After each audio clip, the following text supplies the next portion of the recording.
مجھ میں بھی تو آسمان میں بھی تو ستارے ہیں، چاند ہے، سورج ہے، اس وجہ سے میں افضل ہوں۔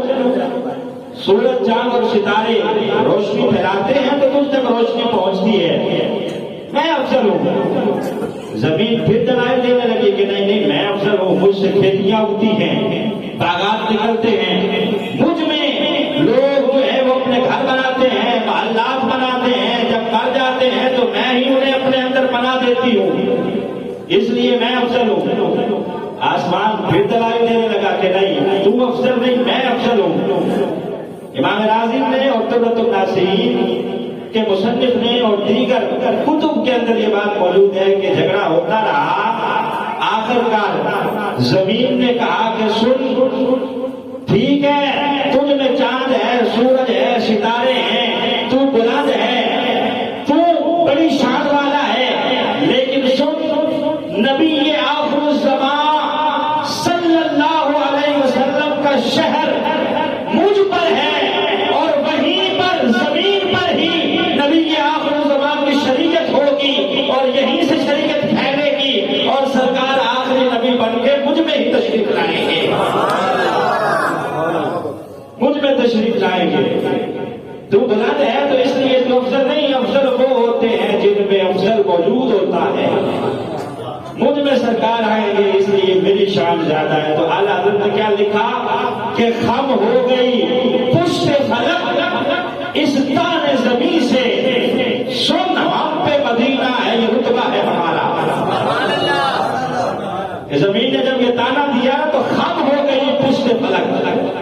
آج جو آسمان کی کمر جھکی ہوئی ہے نا، آپ دیکھتے ہیں یوں ایسے نظر آتی ہے ہر طرف سے جھکی ہوئی کمر، تو اعلیٰ فرماتے ہیں خم ہو گئی پشت فلک اس تان زمین سے، سن ہم پہ مدینہ ہے یہ رتبہ ہے ہمارا۔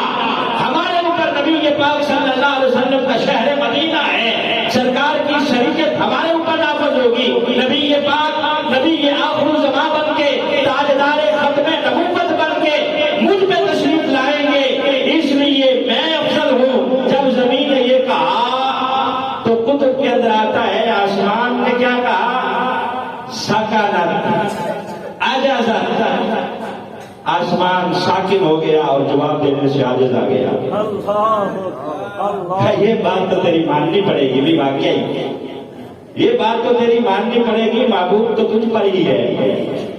اس وقت آسمان نے اللہ کی بارگاہ میں التجا کی کہ یا اللہ تو ہی ہے جو دکھیوں کا آسرا ہے، تو ہی ہے جو دعائیں قبول کرنے والا ہے۔ یا اللہ ایک لمحے کے لیے اپنے محبوب کو مجھ پہ بلا، میں ان کی قدم پوشی کروں تاکہ میں بھی زمین کو جواب دے سکوں کہ اگر تجھ پہ سرکار تشریف لائے ہیں تو سرکار نے مجھ پہ بھی قدم رکھا فرمائے ہیں، میں نے بھی نبی پاک کے قدم چومے ہیں۔ کتب کے اندر موجود ہے یہ حکمت بھی کہ آسمان کی دعاؤں کی قبولیت کے لیے اللہ نے سرکار دو عالم صلی اللہ علیہ وسلم کو معراج کی لذت عطا فرمائی۔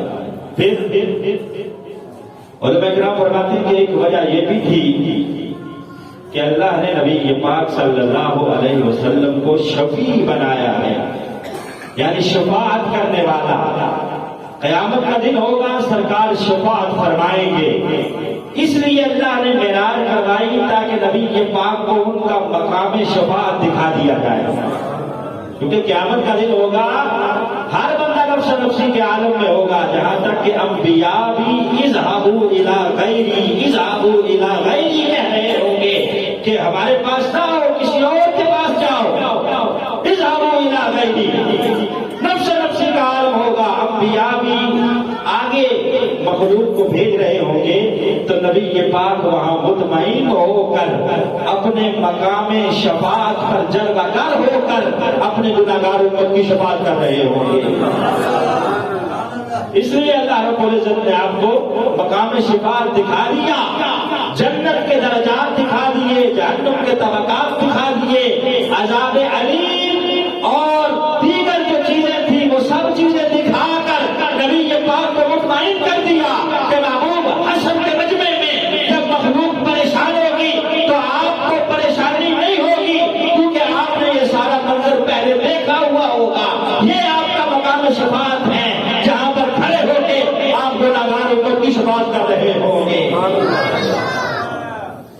مقام شفاعت دکھانے کے لیے نبی پاک صلی اللہ علیہ وسلم کو معراج کی لذتیں عطا کی گئی.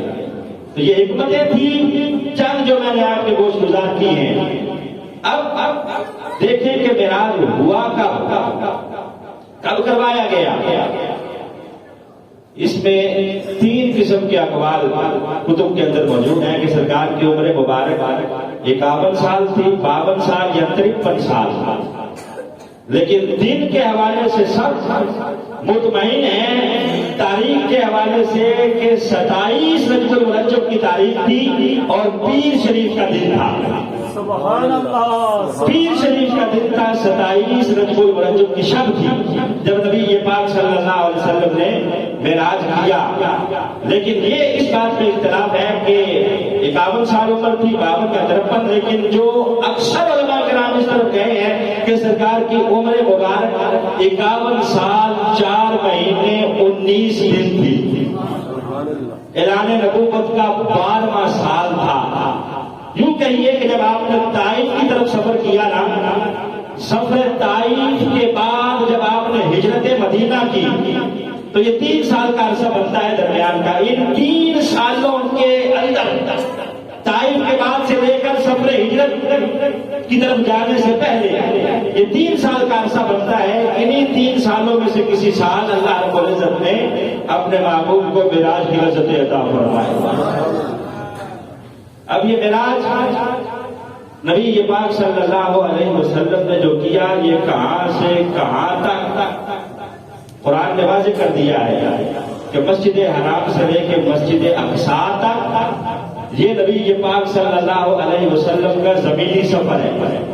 پھر مسجد اقصی سے سدرۃ المنتہا تک یہ سرکار دو عالم صلی اللہ علیہ وسلم کا آسمانی سفر ہے.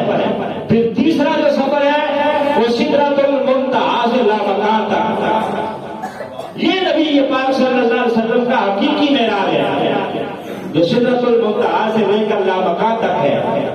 3 حصوں میں سے تقسیم کیوں کیا گیا؟ علماء کرام فرماتے ہیں کہ نبی پاک صلی اللہ علیہ وسلم کی زندگی اور سرکار کے جسم مبارک کی بھی 3 جہتیں ہیں. ایک ہے بشریت مصطفیٰ، ایک ہے نورانیت مصطفیٰ اور ایک ہے حقیقت مصطفیٰ. گویا مسجد حرام سے لے کر مسجد اقصی تک کا جو سفر تھا یہ سرکار دو عالم صلی اللہ علیہ وسلم کی بشریت کی معراج تھی. اور وہاں سے جو سدرۃ المنتہا تک کا سفر تھا یہ نبی پاک صلی اللہ علیہ وسلم کی نورانیت کی معراج تھی. اور وہاں سے آگے جو لامکان تک کا سفر تھا یہ سرکار دو عالم صلی اللہ علیہ وسلم کی حقیقت کی معراج تھی کہ نبی پاک نے خود فرما دیا کہ میری حقیقت کو میں جانتا ہوں یا میرا خدا جانتا ہے. اللہ جانے یا اس کا محبوب جانے کہ آگے لامکان تک اللہ نے آپ کو کتنی بلندیاں عطا فرمائی ہے. لامکان تک، لامکان وہ جگہ ہے کہ جہاں سمتیں بھی ختم ہو جاتی ہیں. یہاں پر سنتے ہیں نا مکان ہے یہ، ہم کہتے ہیں کہ ادھر ادھر دائیں بائیں اوپر نیچے.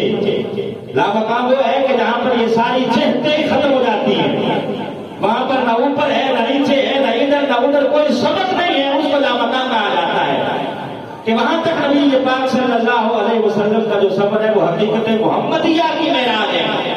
3 حصوں میں سے ڈیوائڈ کیا گیا، بعض علماء نے کیا، لیکن اعلیٰ حضرت نے بڑا لطیف نقطہ یہاں دیا ہے.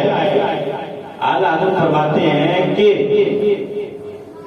مسجد حرام سے لے کر مسجد اقصی تک جو نبی پاک صلی اللہ علیہ وسلم نے سفر کیا ہے یہ سرکار کا معراج نہیں ہے، مسجد حرام کا معراج ہے اور مسجد اقصی کا معراج ہے. نبی پاک صلی اللہ علیہ وسلم وہاں تشریف لے گئے ہیں.